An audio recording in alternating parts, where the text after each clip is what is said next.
ಎಲ್ರಿಗೂ ನಮಸ್ಕಾರ. ಇವತ್ತು ಬೆಳಗ್ಗೆನೇ ಎದ್ದೇಳ್ತಾ ಇದ್ದಂಗೆ ಕಸ್ಮಕ್ರಿ ಹಾಕೋಣ ಅಂತ ನಮ್ಮ ಹಿತ್ಲು ಕಡೆ ಹೊರಟೆ. ವಾಪಸ್ ಬಂದು ಅಲ್ಲೆಲ್ಲ ಉಜ್ಜಿ ಮುಖ ಎಲ್ಲ ತೊಳ್ಕೊಂಡು ಬಾಯೆಲ್ಲ ಮುಕ್ಕಳಿಸಿ ಹಾಲು ಕುಡಿಯೋಣ ಅಂತ ಹೊರಟೆ. ಹಾಲು ಯಾವಾಗ ಇದ್ದಿದ್ದೆ ನನ್ನ ರೀಲಲ್ಲಿ ಅಂತ ಅನ್ಕೊತೀರ. ಆಮೇಲೆ ಹಸುಗಳು ಕಟ್ಟಾಕೋಣ ಹೊರಟೆ. ಇವತ್ತು ಪಟ್ಟೆ ಫುಲ್ ಜೋಶಲ್ಲಿತ್ತು.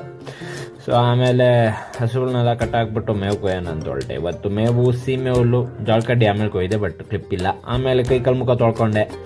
ಆಹಾ ತಣ್ಣಗಿತ್ತು ಗುರು, ಮೈ ಎಲ್ಲ ಉರಿತಾಯಿತ್ತು, ತಣ್ಣಗಾಗೋಯ್ತು. ಆಮೇಲೆ ನಾಷ್ಟ ಮಾಡೋಣ ಅಂತ ಬಂದೆ. ಇವತ್ತು ನಾಷ್ಟ ಬಂದ್ಬಿಟ್ಟು ಚಪಾತಿ ಜೊತೆ ಹಾಗಲಕಾಯಿ ಪಲ್ಯ, ಸ್ವಲ್ಪ ಕಸರೆ ಇತ್ತು ಬಟ್ ಚೆನ್ನಾಗಿತ್ತು, ಇಷ್ಟ ಆಯಿತು. Super nice, not bad. ಆಮೇಲೆ ನಮ್ಮ ಅಲೆಕ್ಸ್ ನಿಟ್ಕೊಂಡು ಯಲಹಂಕ ಹಾಸ್ಪಿಟ್ಲಿಗೆ ಕರ್ಕೊಂಡು ಹೋದೆ. ಅವ್ನಿಗೇನೋ ಮೈಗೆ ಹುಷಾರು ಇಲ್ಲ. ಆಮೇಲೆ ವಾಪಸ್ ಕರ್ಕೊಂಬಂದ್ಬಿಟ್ಟು ಒಳಗೆ ಬಿಟ್ಟೆ. ನೋಡಿ ಆರಾಮಾಗಿದ್ದಾನೆ ರಾಜ್ಕುಮಾರ್. ಆಮೇಲೆ ನಾನು ಕ್ಲೀನಾಗಿ ಸ್ನಾನ ಎಲ್ಲ ಮಾಡಿಕೊಂಡು ಫುಲ್ ಫ್ಯಾನ್ ಕೆಳಗೆ ಕುತ್ಕೊಂಡು ಚಿಲ್ ಮಾಡ್ತಾಯಿದ್ದೆ. ಯಾಕೆ ಹೇಳ್ತೀರ, ಮಧ್ಯಾಹ್ನ ಬಿಸಿಲಲ್ಲಿನೇ ಬೇಗ ಎದ್ಬಿಡಬೇಕು, ಆಯ್ತಾ ಹೋಗ್ಬಾರ್ದು. ಆಮೇಲೆ ಹಸುಗಳಿಗೆ ಮಧ್ಯಾಹ್ನ ಟೈಮ್ ಆಯಿತು ಅಂದ್ಬಿಟ್ಟು ಹಸುಗಳಿಗೆಲ್ಲ ನೀರು ಇಟ್ಬಿಟ್ಟು ಮೇವು ಹಾಕ್ಬಿಟ್ಟು ಮಧ್ಯಾಹ್ನ ಊಟ ಮಾಡೋಣ ಅಂತ ಬಂದೆ. ಇವತ್ತು ವೈಟ್ ರೈಸ್, ಸೊಪ್ಪು ಸಾರು, ಮಜ್ಜಿಗೆ ಸೂಪರಾಗಿತ್ತು.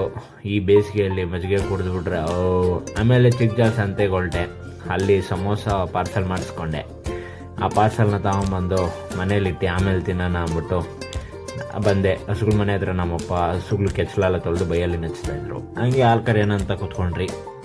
ಹಾಲೆಲ್ಲ ಕರೆದು ಮುಗಿಸ್ತಾ ಇದ್ದಂಗೆ ತಗೊಂಬಂದಿದ್ದು ಸಮೋಸನ ತಿನ್ನೋಣ ಅಂತ ಕೂತ್ಕೊಂಡೆ. ಆಹಾ ಸಮೋಸ ಮಾತ್ರ ಸೂಪರಾಗಿತ್ತು, ಸೂಪರ್, ಮಜಾ ಬಂದ್ಬಿಡ್ತು. ಆಮೇಲೆ ನಮ್ಮ ಅಣ್ಣ ಮಗಳು ಮಾತಾಡ್ತಾಳೆ. ಏನಾರು ರೈಮ್ಸ್ ಏನಾರು ಹೇಳು. ರೈಮ್ಸ್ ಎಲ್ಲ ಇಲ್ಲ ನಿಂಗ? ಪೋಯಮ್ಮು ಹಾಂ ಸರಿಯಾಗಿದ್ಯಮ್ಮ. ವ್ಲಾಗ್ ಮಾಡು ಅಂದರೆ ಏನಾರು ಮಾತಾಡ್ಬೇಕು ತಾನೇ ನೀನು? ಮಾತಾಡು. ನಾಚಿಕೆ ಅಪ್ಪ.